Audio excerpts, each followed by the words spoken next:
நண்பர்கள் அனைவருக்கும் KVK3 அஸ்ட்ராலஜரின் காலை வணக்கம்.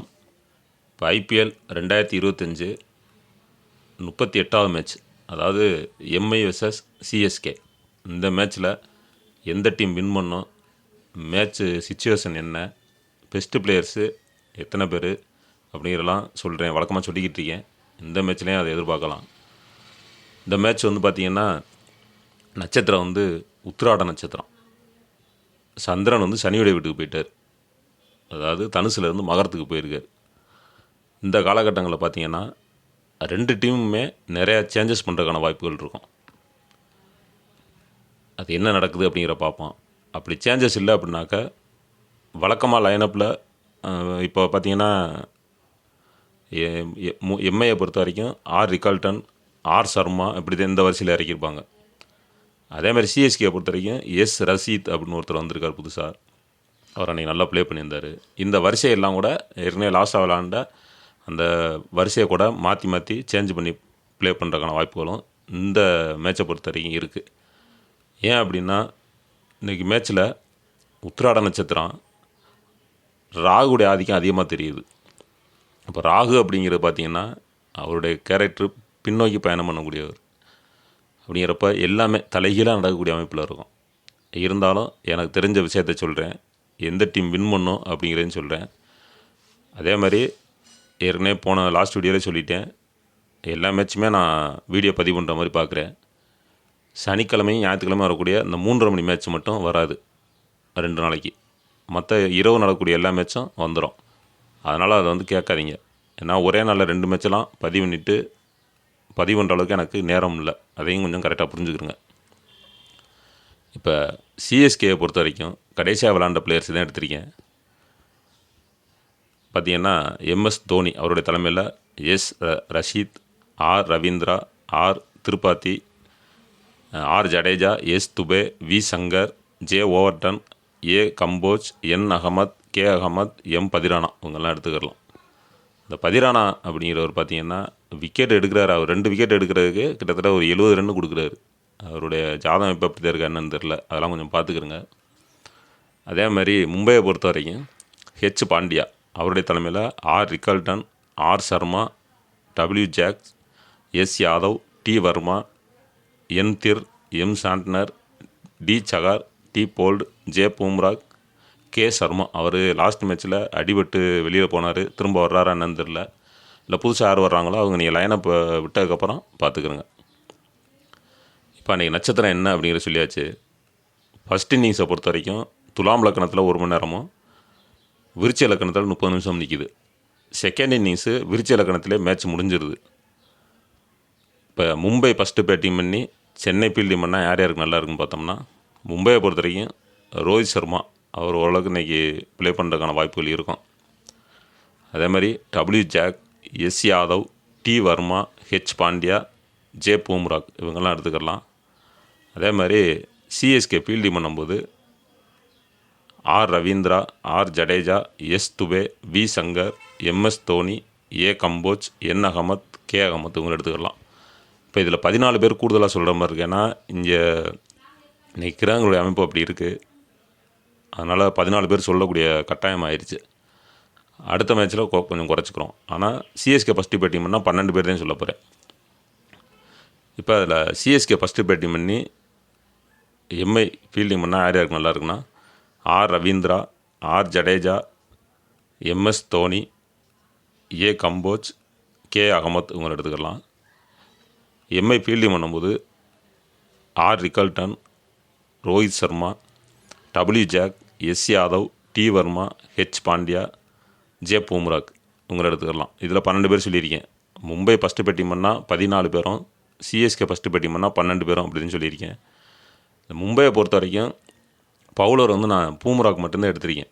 நீங்கள் டி சகா, டி போல்டு அவங்கெல்லாம் நான் சொல்லலை அப்படிங்கிறக்கா நீங்கள் எடுக்க வேணாம். நீங்கள் என்ன பார்த்துக்கிறங்க. இப்போ எந்த டீம் வின் பண்ணும் அப்படின்னு பார்த்தோம்னா, ஃபீல்டிங் பண்ணுற டீம் வின் பண்ணிடும். ஏன்னா ஃபஸ்ட்டு விளையாடக்கூடிய அந்த அதாவது டாஸ் போட்டதுக்கப்புறம் ஃபஸ்ட்டு பேட்டிங் பண்ணுற டீம் ஒரு மணி நேரம் கலந்து விக்கெட்டு விழுந்துக்கிட்டு இருக்கும், ரன் எடுத்துக்கிட்டே இருப்பாங்க, விக்கெட் விழுவும், இப்படி தான் போகும். ஒரு 12 ஓவர் வரைக்கும் அப்படி தான் இருக்கும். அதனால் அந்த பேட்ஸ்மேன்கள் ஃபஸ்ட்டு ஓப்பனராக வந்து 2 டீம்லேயும் பேட்ஸ்மேன் தான் இறங்குறாங்க. அவங்க வந்து பார்த்திங்கன்னா இப்போ மும்பையை பொறுத்த வரைக்கும் ரோஹித் சர்மா வர்றாரு அப்படின்னா ஒரு 2 ஓவர் நின்றுட்டு ஒரு 20 ரன் எடுத்துகிட்டு அவுட் ஆயிடுவார். டபிள்யூ ஜாக் வர்றாரு அப்படின்னா அவர் ஒரு 2 ஓவர் நின்றுட்டு ஒரு 25 ரன் எடுத்துகிட்டு அவுட் ஆயிடுவார். இப்படி தான் வந்துக்கிட்டு இருக்கும். ஃபஸ்ட் இன்னிங்ஸு யார் ப்ளே பண்ணாலும், சிஎஸ்கே பண்ணாலும் அதுதான், மும்பை ஃபஸ்ட்டு பேட்டிங் பண்ணாலும் அந்த அமைப்பில் இருக்குது. அப்போ நம்ம பேட்ஸ்மேன்களை வந்து நம்ம சரியாக எடுக்க முடியலை. ஏன்னா இங்கே கிரக அமைப்பு அப்படி இருக்குது. அதனால் வந்து நம்ம பேட்ஸ்மேன்கள் வந்து இந்த மாதிரி தான். அப்போ நம்ம இப்போ ரோஹித் சர்மா வந்து ஒரு 25 ரன் எடுத்திருக்காரு, டபிள்யூ ஜாக் வந்து 26 ரன் எடுத்துக்காருன்னா இந்த 2 பேரில் யார் எடுக்கிறது? ஆல்ரவுண்டரு இப்போ பேட்ஸ்மேன் தான். இப்போ எஸ் யாதவ் வந்து 30 ரன் எடுத்திருக்காரு, 30 பாயிண்ட்டு. ரோஹித் சர்மா வந்து 29 பாயிண்ட் எடுத்திருக்காரு, 1 பாயிண்ட் வித்தியாசம் வருது. இப்போ இதில் நம்ம யாரை சூஸ் பண்ணுறது? இப்படி இந்த மாதிரி வித்தியாசங்கள் வர்றதுனால சரியாக கணிக்க முடியலை. இருந்தாலும் எந்த டீம் வின் பண்ணும் அப்படின்னு சொல்லிட்டேன். அதாவது ஃபீல்டிங் பண்ணுற டீம் வின் பண்ணிடும். சிஎஸ்கே ஃபீல்டிங் பண்ணால் சிஎஸ்கே வின் பண்ணிடும், எம்ஐ ஃபீல்டிங் பண்ணால் எம்ஐ வின் பண்ணிடும். அதை மட்டும் நீங்கள் எடுத்துக்கிறங்க. மேட்ச்சு சிச்சுவேஷனும் சொல்லியாச்சு. ஏன்னா ஃபஸ்ட்டு பேட்டிங் பண்ணுற டீமில் வந்து பேட்ஸ்மேன்கள் வந்து எல்லாருமே நீங்கள் டீமில் எடுக்கிற மாதிரி இருக்கும். ஆனால் 1 பாயிண்ட் 2 பாயிண்ட் வித்தியாசம் தான் வரும். ஒரே மாதிரியான அமைப்புலையும் இருக்குது. அதை வந்து நீங்கள் கரெக்டாக புரிஞ்சுக்கிறங்க. ஃபீல்டிங் பண்ணுற டீமை பொறுத்த வரைக்கும் பேட்ஸ்மேன் வந்து 2 விக்கெட் விழுகிறதுக்கான வாய்ப்பு இருக்கும். ஓப்பனராக இறங்குற ஒரு 2 பேர். இப்போ சிஎஸ்கே ஃபீல்டிங் பண்ணுது அப்படின்னா எஸ் ரஷீத், ஆர் திருப்பதி அவங்களோட அவுட் ஆகிற மாதிரியான ஒரு அமைப்பு இருக்கும். இப்போ இவங்க சிஎஸ்கே பொறுத்த வரைக்கும் சேஞ்சஸ்ஸு நிறையா பண்ணுறதுக்கான வாய்ப்புகள் இருக்குது. அப்படிங்கிறப்ப யார் புதுசாக உள்ளே வரா அப்படிங்கிறது தெரியலை. இருந்தாலும் இந்த மேட்சை பொறுத்த வரைக்கும் எந்த டீம் வின் பண்ணும் அப்படிங்கிற சொல்லிட்டேன். அதை மட்டும் எடுத்துக்கிறங்க. மேட்ச்சு சிச்சுவேஷனும் சொல்லிட்டேன். இது 2 மட்டும் எடுத்துக்கிட்டு பிளேயர்ஸை நீங்கள் பெருசாக எடுத்துக்கிற வேணாம். இதை மட்டும் வச்சுக்கிட்டு நீங்கள் டீம் செட் பண்ணுறதுனா பண்ணுங்கள், இல்லை ட்ரேடிங் அந்த மாதிரி பண்ணுறதுனாலும் அது எப்படி என்னென்னு பார்த்துக்குறங்க. இப்போ அதிகமான பாயிண்ட் எடுக்கக்கூடிய பிளேயர்ஸ் அப்படின்னு பார்த்தோம்னா பேட்ஸ்மேன்களை நம்ம சொல்ல முடியாது. ஏன்னா எல்லாமே கலந்து வர்றதுனால யாருன்னு உறுதியாக சொல்ல முடியலை. அப்படி பார்க்கும்போது ஆல்ரவுண்டருக்கு முக்கியத்துவம் கொடுக்கலாம். ஆல்ரவுண்டரு பவுலருக்கு முக்கியத்துவம் கொடுக்கலாம். இல்லைன்னா ஆல்ரவுண்டரில் கேப்டன் விசி போட்டுக்கிறங்க. இப்போ மும்பையை பொறுத்த வரைக்கும் ஹெச் பாண்டியா நல்லா ப்ளே பண்ணிக்கிட்டு இருக்காரு. அதே மாதிரி சிஎஸ்கேயை பொறுத்த வரைக்கும் ஆர் ஜடேஜா அவர் கொஞ்சம் நல்லா ப்ளே பண்ணிக்கிட்டு இருக்காரு. ஒருவேளை இன்றைக்கி வந்து ரவீந்திரா சிஎஸ்கே பொறுத்த வரைக்கும் அவருக்கு ஏதாவது பவுலிங் வாய்ப்பு கொடுக்குறதுக்கான வாய்ப்புகள் இருக்கும். அப்படி ஒரு அமைப்பில் தான் இருக்குது.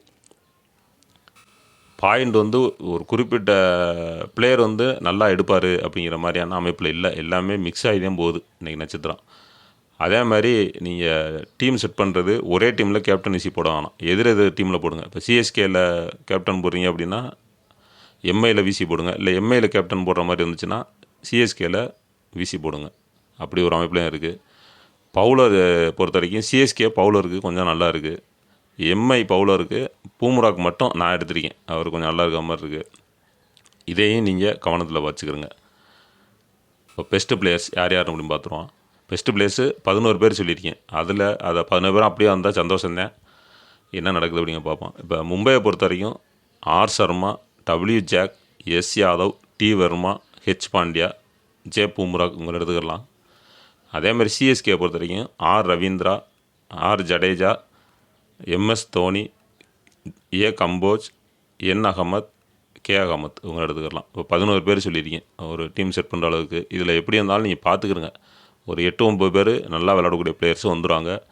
ஸ்கோர் வந்து பெருசாக வர்ற மாதிரி தெரியல. ஃபஸ்ட் இன்னிங்ஸை பொறுத்த வரைக்கும் அங்கே பார்த்தீங்கன்னா நட்சத்திர அதிபதி லக்னத்தை பார்த்தாலும் சில கிரகங்கள் வந்து சப்போர்ட் பண்ணாமல் இருக்குது. அப்படிங்கிறப்ப அதுதான் நான் சொன்னது. இந்த ரன்னு வந்து ஒருத்தரே நின்று 50 அடிப்பாங்க, 100 அடிப்பாங்க அப்படிங்கிறதுக்கெலாம் வேலை இல்லை. வருவாங்க, ஒரு 30 ரன் எடுப்பாங்க, அவுட் ஆவாங்க. திரும்ப இன்னொருத்தர் வருவாங்க, 25 ரன் எடுத்து அவுட் ஆகிற மாதிரி இருக்கும். அப்போ இப்படி தான் போகும். அதனால் இந்த மேட்சை பொறுத்த வரைக்கும் வின்னிங் ரிசல்ட்டும் சிச்சுவேஷனும் மட்டும் எடுத்துக்கிறங்க. பிளேயர்ஸ் வந்து உங்களுடைய சாய்ஸ் தான். அடுத்த மேட்ச்சு திங்கக்கிழமை இரவு நடக்கக்கூடிய மேட்ச்சு ஞாயிற்றுக்கிழமை நாளைக்கு காலையில் நான் பதிவு பண்ணி போட்டு விட்டேன். தேங்க்யூ.